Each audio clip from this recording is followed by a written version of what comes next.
Hey guys, Beau here, and this is the Google Play Edition LG G-Pad, which may very well be the all-new Nexus 8. From a hardware standpoint, it is very minimalistic in that your standard power on and off button and volume controls are located on the right-hand side, with nothing on the left-hand side.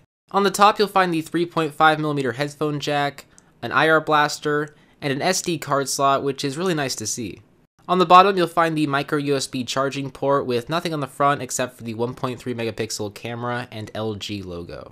Lastly, if we flip the tab over, we'll find the 5 megapixel camera, the dual stereo speakers, and then a really sleek and smooth aluminum back. But overall, from a hardware perspective, the LG G-Pad is a very good looking device. It has a slim profile that's easy to hold in one hand, and the metal back makes it feel very premium in the hands. Now, if we power this tablet on, you'll find the beautiful 8-inch 1080p LCD display that looks amazing. Viewing angles are impressive, and the colors are exceptionally vibrant, especially for an LCD display, which means consuming media like watching movies or TV shows will be all the more enjoyable. One thing that I noticed with this display compared to the display on the Nexus 7 is that the white balance is slightly off in that there is a yellowish tint when viewing anything white, and the display is much more saturated than the Nexus 7 display, so if you want a very color accurate, realistic image, the LG G-Pad may not have the best display for you. But one area that is guaranteed to please just about everyone is the performance. Inside the G-Pad is a quad-core 1.7 GHz Snapdragon 600 processor that makes this tablet fly through any and every application you throw at it. Whether it be switching between apps or playing high-def games, I never ran into any stuttering or hiccups, and everything just seemed to work like it was supposed to. Now, it's very likely this smoothness and fluidity isn't thanks to those impressive specs I just mentioned, but I like to think it has to do with stock Android 4.4 KitKat, since Google knows how to properly optimize their software with their hardware, which sounds simple, but a lot of phone manufacturers still seem to have a problem with this. TouchWiz. Sorry, gotta clear my throat there.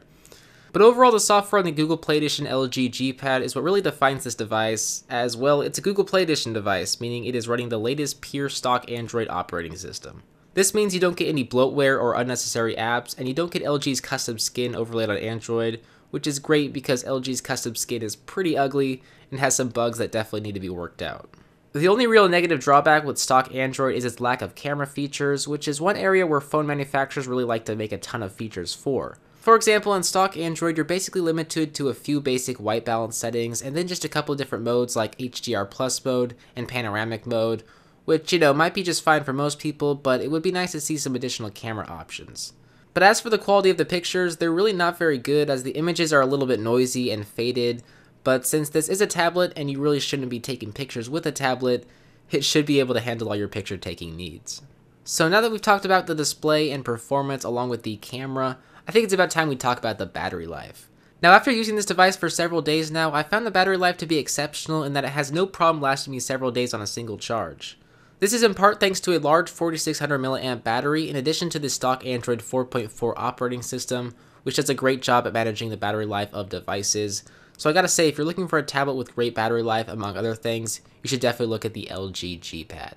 But overall, as we look at the LG G-Pad as a whole, it is a very solid tablet that performs great in a lot of areas. It has a great display, a fast processor, a premium build quality, and awesome battery life. And to top it all off, it's running stock Android 4.4 KitKat, which is hands down my favorite thing about this device. I think that while it is called the LG G-Pad, it can definitely be referred to as the Nexus 8 because it runs stock Android, and also because it is being made by LG, which is the same company that made the Nexus 7. Actually, everything about this tablet screams Nexus 8, as it has an 8-inch form factor, and all the specs are very similar to or better than the Nexus 7.